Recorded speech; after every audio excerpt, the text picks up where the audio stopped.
तो आज हम लोग बात करते हैं inflationary gap and deflationary gap. कहीं कहीं ये मैक्रो इकोनॉमी का बहुत ज्यादा इंपॉर्टेंट टॉपिक में माना जाता है। अब यहाँ पे inflationary gap and deflationary gap होता क्या है? सबसे पहले इन्फ्लेशन और डिफ्लेशन को समझ लेते हैं। जब कंट्री के अंदर में एग्रीगेट डिमांड ज्यादा होगा और एग्रीगेट सप्लाई ज्यादा होगा, मीन्स इसको खरीदने वाले कितने लोग हैं? 10 लोग। बेचने वाले कितने लोग हैं? सिर्फ 5 लोग। इसका प्राइस क्या होगा? बढ़ जाएगा, राइट? क्यों? क्योंकि परचेजिंग पावर लोगों को ज्यादा है, खरीदने वाले ज्यादा लोग हैं। और सेम केस अगर हम लोग समझते हैं, एग्रीगेट सप्लाई अगर ज्यादा होगा और एग्रीगेट डिमांड कम होगा, मीन्स इसको बेचने वाले 10 लोग हैं और खरीदने वाले 5 लोग हैं, उस केस में इसका प्राइस क्या हो जाएगा? कम हो जाएगा। इस केस में इन्फ्लेशन हुआ और इस केस में क्या हुआ? डिफ्लेशन हुआ। अब हम लोग समझते हैं इन्फ्लेशनरी गैप बनता कैसे है।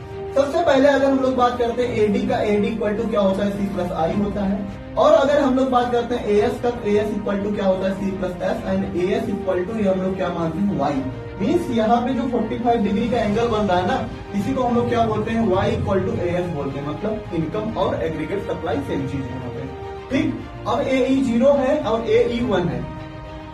एई 0 ए हो गया, क्या होता है? AE1 क्या होता है? सी प्लस आई, एग्रीगेट एक्सपेंडिचर या एग्रीगेट डिमांड। और AE1 क्या हो गया? एग्रीगेट एक्सपेंडिचर या एग्रीगेट डिमांड। अब यहाँ पे हमको क्या देखने को मिल रहा है? 1 वाला पार्ट हो गया मेरा भैया इनिशियल इक्विलिब्रियम।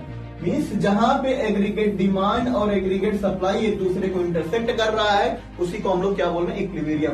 ये था मेरा इनिशियल इक्विलिब्रियम। अब इस केस में क्या होता है? AE0 क्या होता है? सी प्लस आई। मतलब या तो सी इंक्रीज होता है या तो आई इंक्रीज होगा, राइट? या तो कंजम्पशन बढ़ेगा या तो इन्वेस्टमेंट बढ़ेगा। इसके वजह से जो इक्विलिब्रियम हो क्या हो जा रहा है? शिफ्ट हो जा रहा है। और वही जो गैप देखने को मिल रहा है हम लोग को, उसको हम लोग क्या बोल रहे हैं? Inflationary gap. सेम आ जाते हैं डिफ्लेशनरी गैप के केस में।